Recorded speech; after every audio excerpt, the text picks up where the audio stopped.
मित्रांनो, एकेकाळी भारतीय जनता पक्षाचे फक्त 2च खासदार निवडून आलेले होते. 2 खासदार निवडून आलेला पक्ष आज पक्ष देशातला मोठा पक्ष झालेला आहे.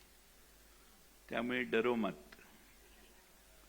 आपण सगळे ताकदीने कामाला लागलो तर या राज्याची ही लढाई आपण पुन्हा जिंकू शकतो असा मला विश्वास आहे.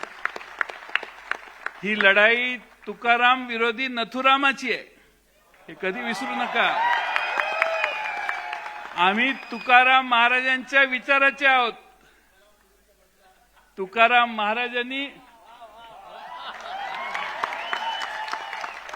महाराजांनी जितेंद्र आव्हाड आम्हाला सांगितलेलं आहे की भले तर देऊ कासेची लंगोटी, नाठाळ्याच्या माथी हाणू काठी.